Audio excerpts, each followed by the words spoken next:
প্রশ্নের দিকে নজর রাখা যাক, সেটা নিয়েও আমি প্রত্যেকের রিয়াকশন নেব। দ্বিতীয় প্রশ্ন ছিল বাংলায় বিজেপির ফল কেমন হবে, কেমন রেজাল্ট হবে। যেরকম কিছুক্ষণ আগে আমাদের স্টুডিও থেকে সুকন্যা বলছিলেন যে তৃণমূল কংগ্রেস বোধহয় কনফিডেন্ট, তার বক্তব্য অনুযায়ী যে 42-42 নাকি পাবে। বিজেপিও কি তেমন ভাবছে? খোদ নরেন্দ্র মোদী তিনি কি ভাবছেন? উত্তরটা শুনবো একবার, আসবো প্রত্যেকের কাছে। क्या लग रहा है मोदी जी बहुत ही बेहतरीन इस बार रिजल्ट बंगाल से होगा क्या? बार बार आप बोल रहे हैं। मैंने पूरे देश के चुनाव में भ्रमण किया है।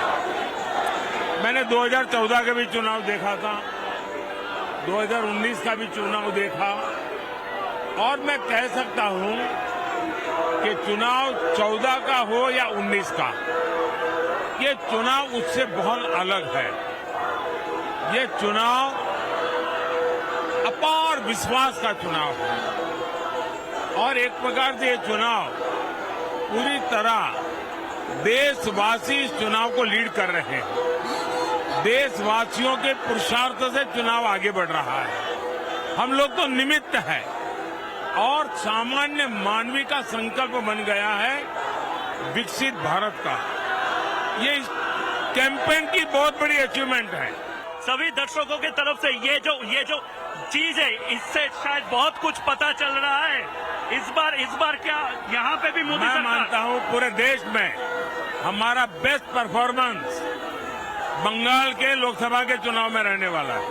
সারা দেশের মধ্যে বাংলায় সব থেকে ভালো পারফরমেন্স হবে, সব থেকে ভালো ফল হবে। দাঁড়ান শোন, আমি আসছি। লীলাদিবাবু কিসের জোরে বলতে পারেন প্রধানমন্ত্রীর কথা? আমি রাজস্বী কাছে আসবো। কিসের জোরে বলছেন? আমার অনুমান আমি বলছি, এখনো সংক্ষেপে। 6টি রাউন্ডে ভোট হয়েছে, 33টা আসনের মধ্যে 25টা বিজেপি জিততে চলেছে, বাকি 9টায় কি হবে আমি বলতে পারবো না, সেটা ভোট হলেই যা হয়তো হয়ে গেছে বলতে তার মধ্যে 25টা বিজেপি। 25টায় বিজেপি জিততে রাজস্বী, চলেছে। কিসের ভিত্তিতে বলছেন প্রধানমন্ত্রী? আপনারাই তো রিপোর্ট পাঠাচ্ছেন রাজ্য থেকে। 294টা আসনে আমি প্রার্থী, আমাকে দেখে ভোট দিন বলা মমতা বন্দ্যোপাধ্যায়কে গতকাল নির্বাচনে দাঁড়িয়ে বলতে হয়েছে ব্যক্তি নয় দলকে ভোট দিন।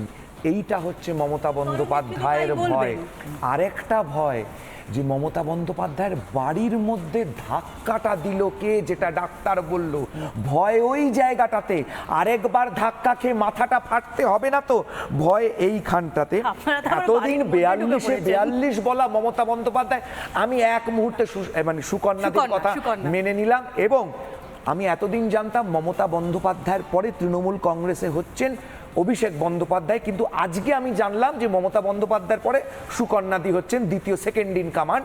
কারণ অভিষেক বন্দ্যোপাধ্যায় দুদিন আগে বলেছিলেন তৃণমূল কংগ্রেস 35টা সিট পেতে চলেছে, আর গতকালকে অভিষেক বন্দ্যোপাধ্যায় বলেছেন তৃণমূল কংগ্রেস 23টা সিট জিততে চলেছে। তো হয়তো সুকন্যাদি হয়তো বড় নেতা, আমার এতদিন জানা ছিল না। আজকের থেকে মমতা ব্যানার্জির পরে সুকন্যাদি, অভিষেক বন্দ্যোপাধ্যায় আমরা আগেই বলেছি ফালতু লোক, এটা আজকে সুকন্যাদি প্রমাণ করে দিলেন, তার জন্য অনেক ধন্যবাদ। যে 42 হয়, 42 হলো, কিন্তু দিদি থেকে দিদিমা প্রধানমন্ত্রী হবে না, ভারতবর্ষ প্রধানমন্ত্রী স্বীকার করবে না। আমরা কি বলেছি না?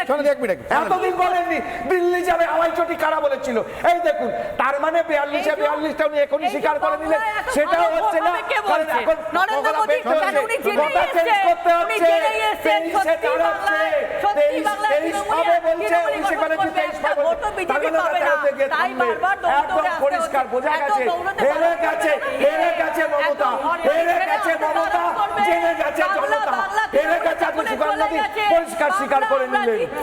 বাংলায় মমতা ব্যানার্জি আমাকে একটা কথা বলুন, আচ্ছা, আপনি এই যে বলেন আপনারা যে যারা এই নরেন্দ্র মোদী, অমিত শাহ থেকে শুরু করে যে কোনো হিন্দিভাষী মানুষ তিনি যদি বাংলায় আসেন, সে ভোটের কাজ করতে আসুক বা যাই করতে আসুক, আপনারা বলছেন বহিরাগত।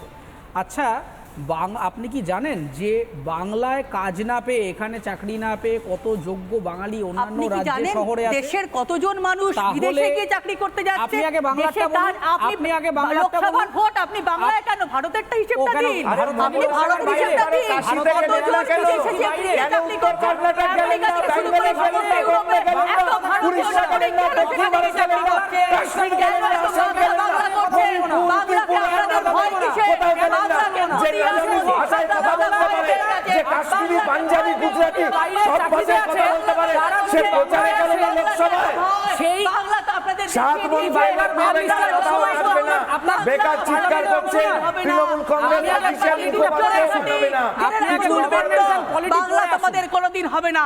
ভারতবর্ষের বহিরাগত এত বলে মানুষ সবাইকে বাইরে চলে দাঁড়িয়ে গেছে, দিচ্ছেন, সেই চিন্তা তাহলে যে আপনাদের বাঙালিরা নেই। বাইরে বাংলার চলে চিন্তা, গেছে, বাংলার ইন্ডিয়া বছর বাদে এখানে বাংলার বিকাশ একটু করতে আগে আমরা এসেছে। অডিও সারা বলছিলাম ভারতের বিকাশ করে যে নিয়ে যান, বিনিয়োগের সারা কথা, ভারতের বিকাশ শোনো, করে নিয়ে যান, বিনিয়োগের কথা সারা ভারতের বলার কটা আগে কলকারখানা আপনারা আনতে লাল পেরেছেন, বলার, সারা ভারতের এই কটা সমস্ত শিল্প কি আপনারা করতে এনেছেন, হবে? বাংলায় শিল্প অরিত্র- দেখাতে অরিত্র যে এসেছেন। কথা বললো যে এই প্রয়োজনীয়তা আছে, আমি বলবো বিনিয়োগের কি কি প্রয়োজনীয়তা আছে যেটা অরিত্র বলছে, তার আগে দাঁড়িয়ে একজন রাজনৈতিক নেতাকে বলতে হবে যে বিনিয়োগটা কি কি নিয়ে হবে।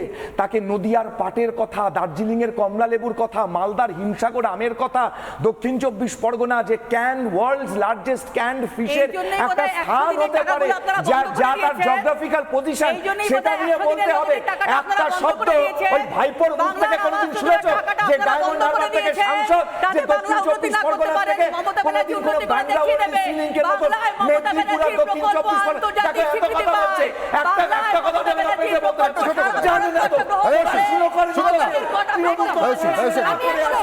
সুকন্যা, সুকন্যা, আমি আসবো কিন্তু এর পাশাপাশি আমি আসছি উত্তপ্ত আলোচনা, স্টুডিওতে উত্তপ্ত বিতর্ক চলছে, যদিও প্রত্যেককে ওই দিল থামকে একটুখানি অপেক্ষা করতে হবে 4 জুন পর্যন্ত, কিছু করার নেই। তারপর 42-এ 42 নাকি 543-এ 543 সেই হিসেব করা হবে। আপাতত আমরা পরের কোয়েশ্চেনে নজর রাখি অনির্বাণ। এই মুহূর্তে দ্বিতীয় যে কোয়েশ্চেনটার দিকে নজর রাখি, যে প্রশ্নের দিকে অনেকের প্রশ্ন ছিল যেটার উত্তর নরেন্দ্র মোদী কি দেন, তা হলো তৃণমূল বিধায়কের যে হুমকি ইতিমধ্যেই সরগরম গোটা রাজ্য, যে হুমকির পিছু পিছু আরও কিছু চলে এসেছে, নাম, অপমান, বদনাম, যা নিয়ে গোটা বাংলা উত্তাল হয়েছে। সাধু সন্তরা, গেরুয়া বসনধারীরা রাস্তায় নেমেছেন।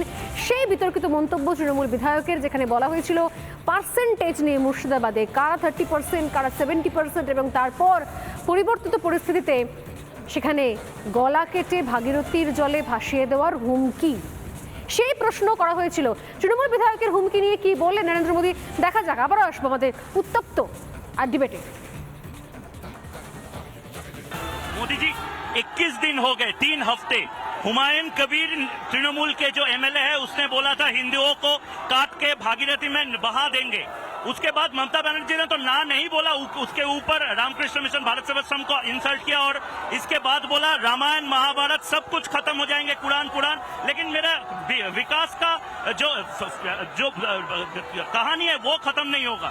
ऐसा क्यों कर रहे ममता जी? देखिए, ममता जी की राजनीति इसी पर निर्भर है। वोट बैंक की राजनीति के लिए, वोट जिहाद के लिए वो लगातार रामनवमी पर प्रतिबंध लगाना, दुर्गा विसर्जन पर प्रतिबंध लगाना, कोई जय श्री राम बोले तो लड़ाई लड़ लेना, और वो परंपरा उनकी अपनी पार्टी के हर व्यक्ति में आई है। और इसलिए वो सभी हिंदुओं को डुबो देने की, बहा देने की, बोलने की हिम्मत कर रहे हैं। इससे बड़ा देश का कोई दुर्भाग्य नहीं हो सकता है। और नेशनल मीडिया जो आए दिन जो खान मार्केट गैंग है वो ऐसे विषयों को उछालती है, उनके ध्यान में ये नहीं आता है कि इतना गंभीर मुद्दा है कि देशवासियों को गंगा में बहा देने की बातें हो रही है। ममता जी तो चुप है, उनकी पूरी गैंग चुप है।